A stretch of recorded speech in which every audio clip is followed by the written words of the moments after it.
Welcome back to Graduating Life.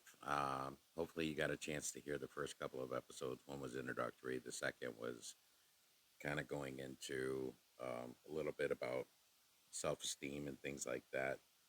What I'm really trying to actually get into today is what I'm going to deal with is mental health. And it when you are dealing with that type of a scenario, it's serious, right? You need to actually talk to people around you, understand who's in your inner circle. Even if you don't have an inner circle, you may have somebody that you can reach out to. There's always going to be somebody that you can reach out to. And you need to understand what those outlets are. Now, social media is great in the sense that, you can voice your opinion and you can post videos and, get likes and dislikes and so on and so forth. But social media doesn't dictate all. Okay, it doesn't dictate all. Somebody could come on here and say, they don't like the way that I look, or they don't like the way that I sound, or they don't like whatever the heck they don't want. They don't like it. But me being who I am, being how I was raised, the way I was raised, I don't care. It doesn't bother me 1 ounce, one bit, because me personally, I'm not afraid of anyone or anything at all, ever, and neither should you be. Okay. If it gets to a point where it does become too much, you do need to reach out to crisis services and things of this nature, the 800 numbers that are there for you to help you. Um, I've been a party to this more than I care to even imagine at this point in time, both in my personal family that I married into with my nephew and a few other family members as well. You have to understand that it's not that bad. It's really not that bad. When in particular, conversations were had with me that were probing questions, how I would feel about certain preferences or specifically what they uh, felt that they wanted to do with their lives or anything for that matter. Anybody in that particular situation has no right whatsoever to offer their opinion to how somebody else is feeling at all. You can't interject what you're feeling and what you're thinking onto somebody who has goals and aspirations and dreams of trying to do things. And what you need to do is you need to just shut up. You need to shut up, listen to the people, accept what they're trying to tell you, and try and do your absolute best to build those people up. As I said before, I do that on a daily basis with my kids in the car. I mean, not every single one of them, but I mean, the majority of them get in the car and they're all defeated, or they had a bad day at school, or something happened on social media, or it was a boyfriend, or a girlfriend, or a parent, or something. No matter what you can conjure up, I basically dissolve that situation, get the person feeling bad about themselves, and then they go back about their business and do what they need to do. And we have a great time throughout the lesson, and they wound up feeling validated, vindicated, and wanting to come back another time for another lesson with me and have fun. And as I've said before, life is really it's about having compassion, having love, and having fun, and that's really all it is. You want to be successful in life, and you want to graduate life. That is the key to it all, right?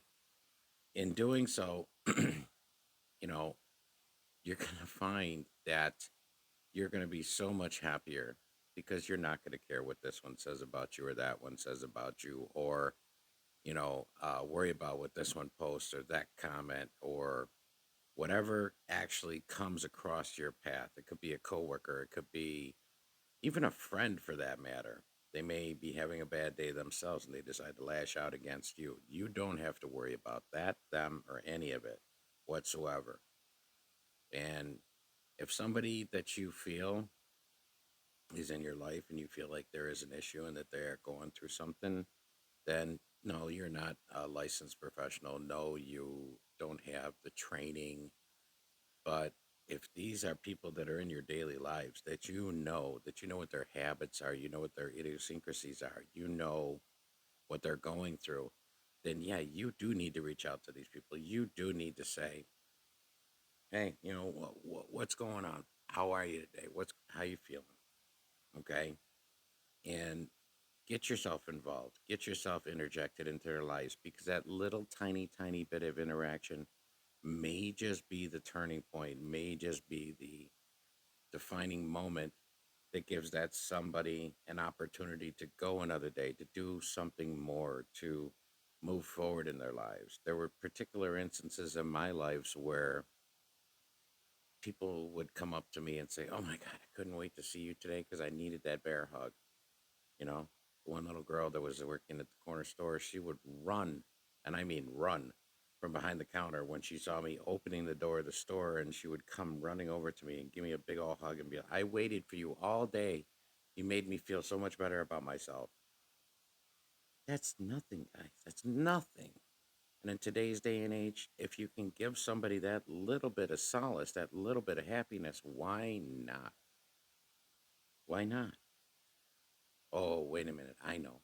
It's because it's not politically correct or it's not appropriate or it's not the proper thing to do. Well, tough shit. Go back to the days of when that's how it was, when people really did care about other people, when people really did look out for other people and gave them every ounce of everything that they had without really taking away from themselves whatsoever in the meantime in order to benefit themselves as well as the people that were in their lives. You can do this. You can make a difference. You can do something that's good in this world so that we don't get something negative out of it. I've been to too many funerals. I've been to too many things in the past that, you don't want to look back on. You don't want to relive those memories. You don't want to go through those specific feelings again. But that was there because those particular instances, those people felt like they were not there. They had no outlet whatsoever. They felt like there was no other choice. And it was just, ultimately a bad decision. But I mean, you can. You can work on things together. You can help people to move forward. And through, again, love, compassion, and laughter, you can make a difference in this world. And you too can graduate life no differently than every other person that's listening to this right now.